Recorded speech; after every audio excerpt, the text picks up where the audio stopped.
salah, saya kok tertarik dengan Islam. Oh, nggak bisa, kamu nanti jadi pengkhianat leluhur kita. Saya selalu berdoa bagi Bapak dapat hidayah seperti saya. Nah, apakan ini Nabi Muhammad? Hampir 1 tahun baru dia menyatakan Masih bisa. masih bisa.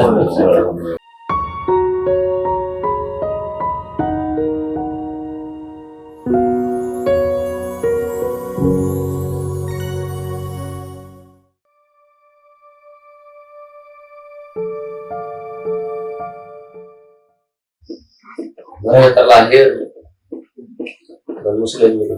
Non muslim. Gimana itu bisa hijrahnya itu? Hijrahnya ke SMA. Oh, awalnya Hindu. Iya. Oh iya, Lampung banyak ini ya, Bali ya. Iya. Berarti keturunan Bali dong. Kalau keluarga dari Jawa lah. Oh, jangan. dari mbah dulu di Lampung. Jadi mbah Hindu, orang tua layak Hindu, saya juga lama di Lampung ya. Jadi sekolah di SMA itu dengar kan pelajaran Islam kan, dengar pikir, kita bandingkan dengan agama kita kan, oh nggak beda ya. Pertama ya sedikit sama-sama punya Tuhan kan. Lama-lama ingin tahu kan Islam itu apa kan? Akhirnya banyak tanya, banyak diskusi, banyak membaca, akhirnya jatuh hati jatuh hati dengan Islam. Kita SMA tuh. Jatuh masuk Islam secara sembunyi karena Bapak kan pemangku, pendeta kan. Jadi mau langsung dinyatain di depan Bapak atau gimana kan, ya sembunyi-sembunyi ya. Akhirnya lama-lama ketahuan juga dari orang. Nah, kita dipanggil, ya, ini yang siapa, kenapa? Salah, saya kok tertarik dengan Islam. Oh, nggak bisa, kamu nanti jadi pengkhianat leluhur kita. Ini agama leluhur kita harus ikuti. Tapi kita punya hak untuk berpikir, Pak. Saya mau memikirkan tentang Islam. Kalau memang saya punya keyakinan benar tentang Islam, saya akan ikut. Kalau keputusan kamu seperti itu, Bapak tidak bisa teruskan pendidikan kamu. Diancam ya. Ketika diancam, ya bingung. Terus apa? Batalin gitu kan. Terus Islam apa balik lagi gitu ya. Akhirnya dari ustaz-ustaz dari motivasi Islam, yakinlah, jangan usah takut. Akhirnya karena banyak motivasi ya, kalau proses seperti itu Pak, karena Bapak, saya selalu berdoa bagi Bapak dapat hidayah seperti saya. Akhirnya pesantren ke Jawa, jadi pesantren lanjutan Pak 8 tahun tanpa biaya, jadi mau ke Jawa sama dinas teruskan. Karena ke Jawa, hampir 8 tahun di Jawa. Balik Jawa, pertama keluarga Jawa, cetakan Islam, dengan Alhamdulillah diskusi panjang dengan Bapak pendeta kan, berdebat istilah kasarnya. Ya. Masalah Tuhannya, masalah ajarannya, masalah kitabnya. Tapi banyak saya ambil kesamaannya daripada perbedaannya. Apa kesamaannya Hindu dengan Islam? Saya terangkan. Perbedaannya supaya ada tersinggung kan? Karena banyak saya sampaikan kesamaannya, Jadi akhirnya bapak saya itu berpikir positif tentang Islam. Oh, gitu ya. Iya. Salah satu contoh kan kesamaan di dalam kitab agama Hindu itu di apa kitab Jatuh Weda itu di Yatna ayat bab Yatna pasal berapa ini? 2 atau 3 bahwa akan ada seorang avatar disebut dalam kitab Hindu itu. Ya, seorang avatar yang lahir dari seorang Wisnuyah. Ibunya bernama Sumanti. Tahu enggak Bapak? Avatarku siapa? Lahir dari seorang ayah yang namanya Wisnuyas. Wisnu itu artinya Tuhan. Yas itu hamba. Berarti kalau digabung hamba Tuhan. Kalau dalam Islam Pak, hamba Tuhan itu sebenarnya Abdullah. Nah, Abdullah itu anak ayah daripada Nabi Muhammad. Sumanti itu ibunya, ibu dari avatar kan.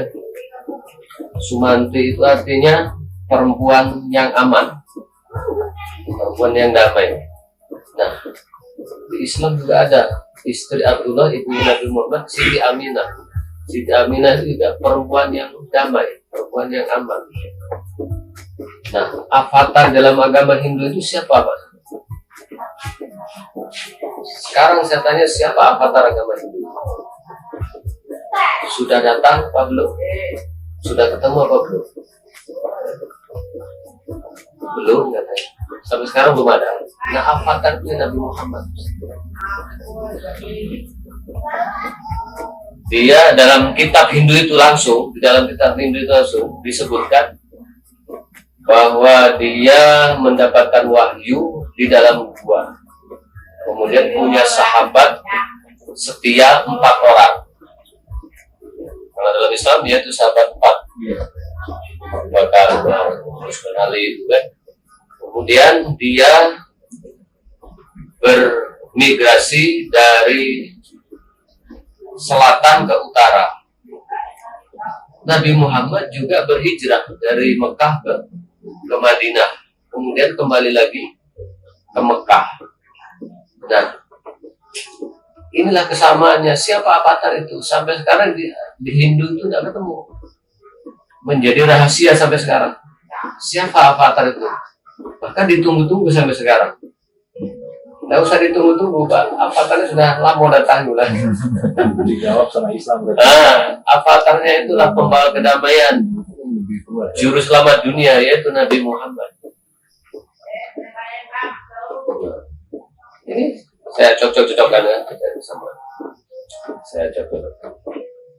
Jadi tidak perlu bingung-bingung nunggu avatar. Nah, avatar itu sudah datang. Jadi nggak tersinggung ya sekarang. Iya, tidak tersinggung dia. Dia nengok kitabnya dia langsung kan, nengok kitab apa bedanya langsung. Iya. Terus avatar ini kapan? Siapa? Kapan munculnya? Kapan datangnya? Siapa? Nah, avatar itu kan artinya juru selamat. Juru selamat pembawa perdamaian. Siapa?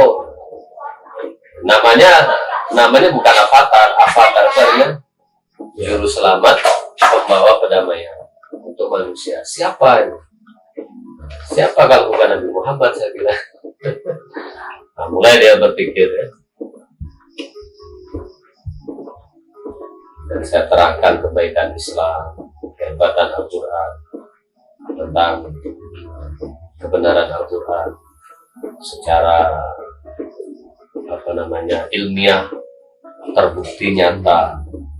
Ada laut yang airnya asin dengan tawar, dia tidak bisa bersatu, disebut dalam Al-Quran surat Al-Mulk, dan itu dapat dibuktikan secara astronomi, dan itu nyata. Kemudian tentang bahwa bumi ini menurut ilmuwan dulu katanya datar, Al-Quran menyatakan bahwa bumi bulat, dan sekarang ternyata terbukti bahwa bumi bulat. Dulu disebut bahwa matahari yang berputar, salah. Yang berputar bukan matahari tapi bumi, karena Al-Quran disebutkan. Jadi ya terbukti semua secara ilmiah. Al-Quran itu luar biasa, hebat, Bukan karangan ya. bukan karangan.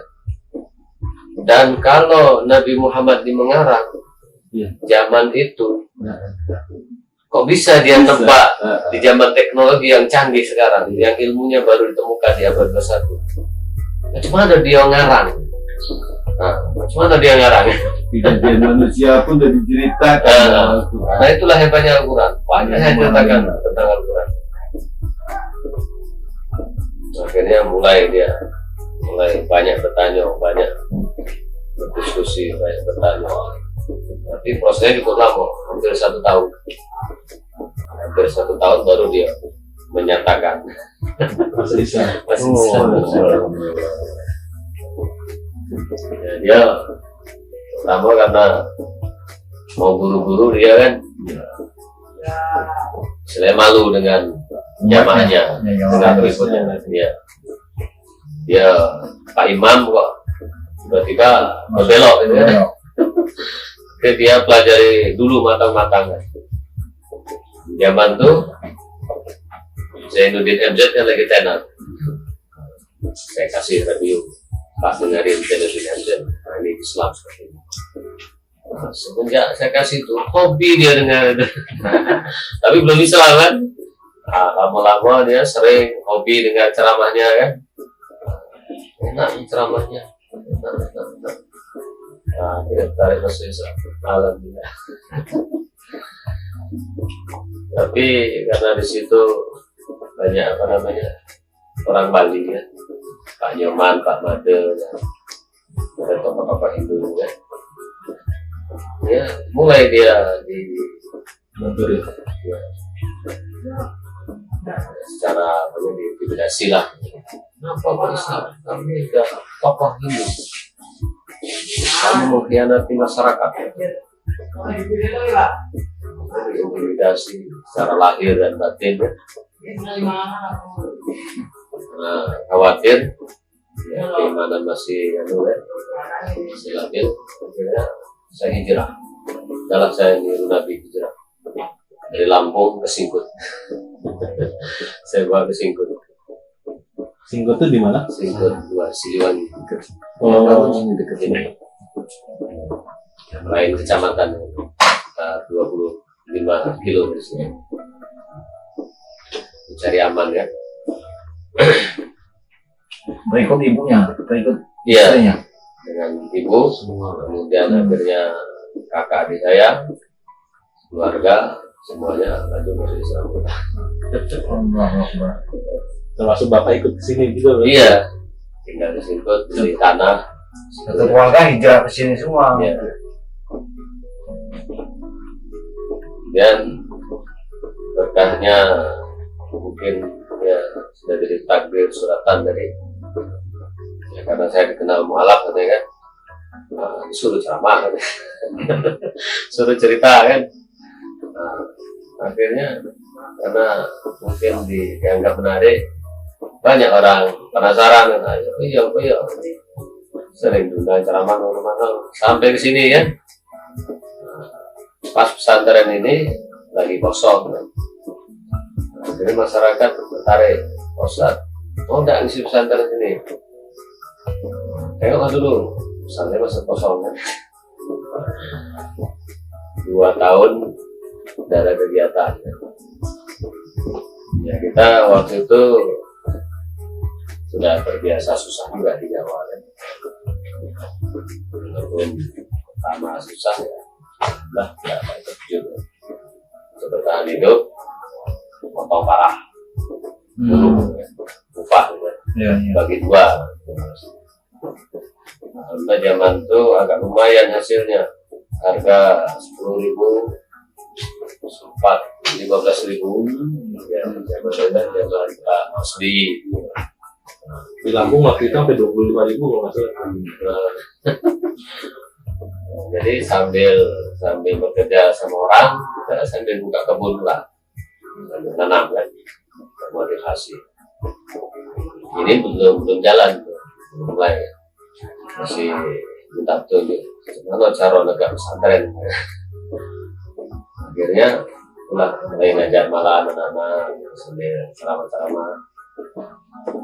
Kemudian buka dunia sore kan. Saya belajar di Jawa, cara ngajarin Al-Quran yang cepat, anak itu bisa nangkap ya. Saya terapkan. Nah, dan dari sedikit jadi banyak. Awalnya 5 orang, ini dalam jangka 6 tahun sudah 700 orang. Ya, SD juga begitu. Tengok sore berjalan, saya coba buka SD kan. SD-nya baru 5 tahun, berjalan juga. SD itu jalan 3 tahun, buka TK, TK-nya jalan juga. Semuanya jalan. Secara bertahap, cita-cita ke depan kan, buka SMIT atau MTS, sampai SMA atau ada. Kalau masih diberi kesempatan umur panjang. Amin.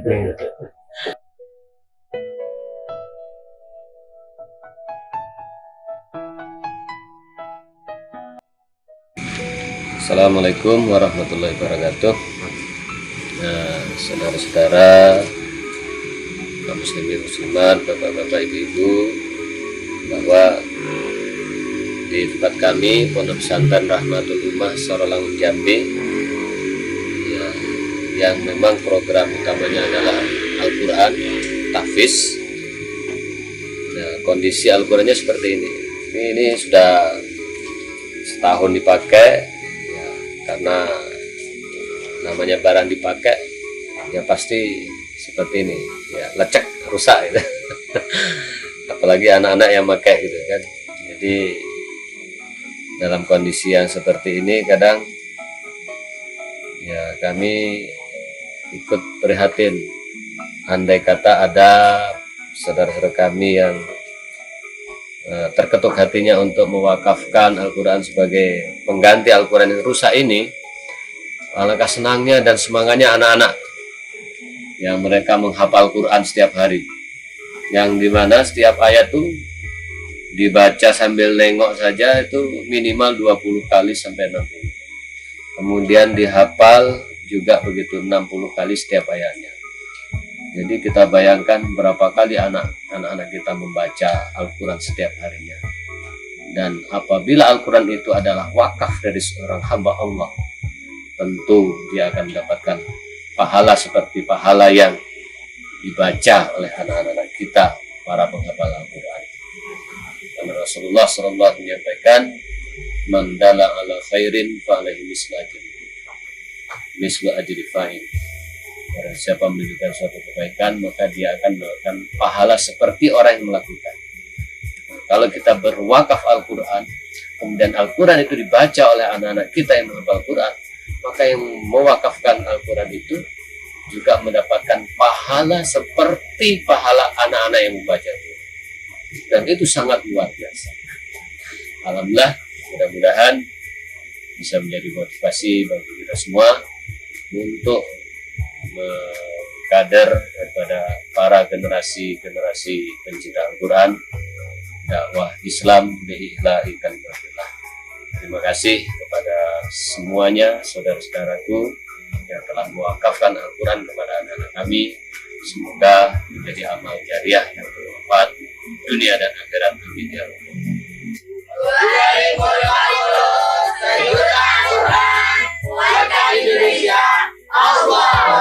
Assalamualaikum sahabat wakaf. Berwakaf di BWA mudah loh. Cukup menggunakan handphone sahabat saja. Caranya, buka browser di handphone sahabat, lalu klik www.bwa.id. Scroll ke bawah, pilih salah satu program yang ada di BWA, lalu klik dan pilih donasi. Mudah kan? Ingat wakaf, ingat BWA.